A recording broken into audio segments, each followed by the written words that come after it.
to today's symposium presentation on positive education from a developmental perspective. Defined, positive education is a mixture of traditional education that incorporates elements of happiness and well-being.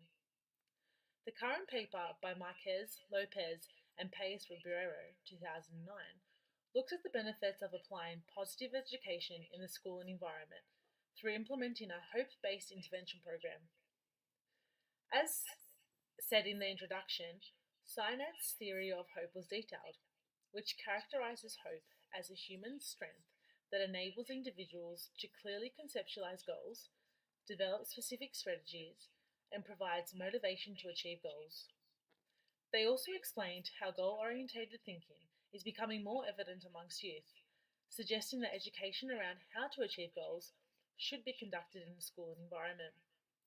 Developmentally, humans are wired to setting goals and accomplishing them. However, schooling institutions are not educating children and adolescents on how to effectively and efficiently achieve them.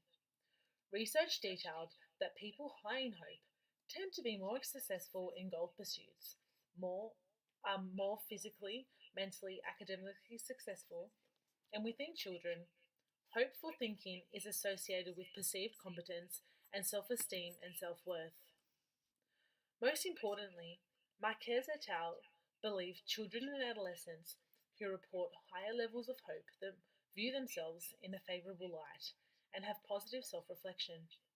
This is essential for positive and healthy development and emphasises how building an understanding of hope can create a buffer against effects of acute negative situations, which are known to have significant negative influences upon social, cognitive, and personal development. Marquez and colleagues identified numerous previous studies that trialled hope-based interventions on adults.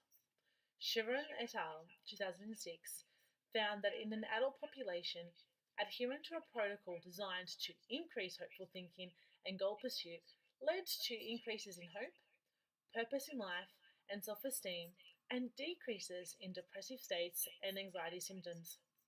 Similarly, McLeod et al.'s 2007 study also found that an intervention focusing on developing goal setting and planning in adults actually led to significant increases in subjective well-being. However, no studies were reviewed in relation to children and how they organize and achieve goals, which suggests two things. One, no previous research has been conducted in the area, or two, researchers do not believe that such interventions can positively affect the overall development of children.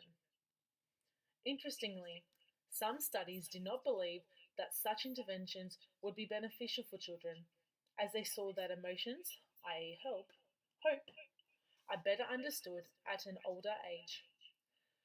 Despite this criticism, Michaels and colleagues' goal was to evaluate the effectiveness of a 5-week hope-based intervention through examining areas of hope, life satisfaction, self-worth, mental health, and academic achievement of middle school students.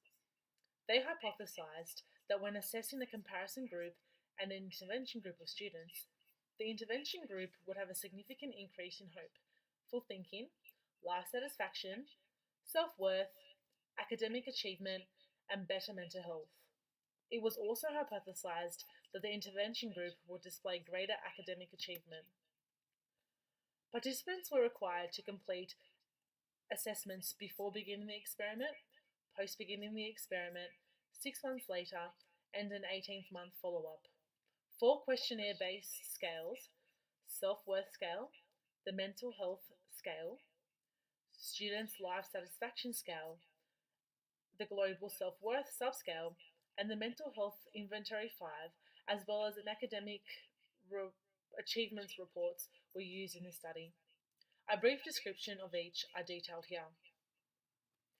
62 Year 6 students were recruited along with 29 key stakeholders and 8 teachers. Involving stakeholders was a clever inclusion to the study, as research has indicated that children develop hope through learning trust in predictability of cause and effect interactions with parents and caregivers.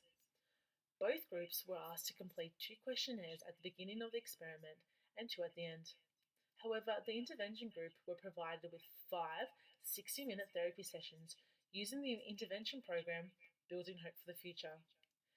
The aim for this intervention program is detailed on the bottom of the screen.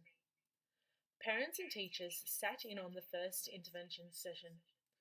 What I find most appealing about this intervention is how a strong developmental perspective of creating goals and dealing with hurdles in a group setting is detailed.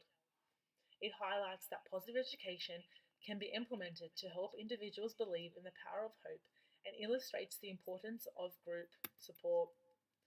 A repeated measures ANOVA was used to test 4 group differences over time. Interestingly, at time 1, it was noted that hope had significant correlations with life satisfaction, self-worth, mental health, and academic achievement. Results from the Children Hope Scale, Students' Life Satisfaction Scale, and the Global Self-Worth Subscale all showed an interaction between timing and groups. However, the intervention group showed significant increases in hope from pre to post assessments in these areas. The Students' Life Satisfaction Scale illustrated significant differences between intervention and comparison group at all 4 time periods and was also seen in the Global Self-Worth Subscale. Interestingly, there was no significant interaction between group and timing and main effects for both Mental Health Inventory 5 and academic achievements. The significant positive effects of this intervention can be clearly seen on the following slides, with the intervention group peaking much higher than the comparison group across the 18th month period. The discussion gave thorough explanations of the results and provided some solid evidence for applying hope-based interventions in school environments. However, compared to the other studies, it was very brief.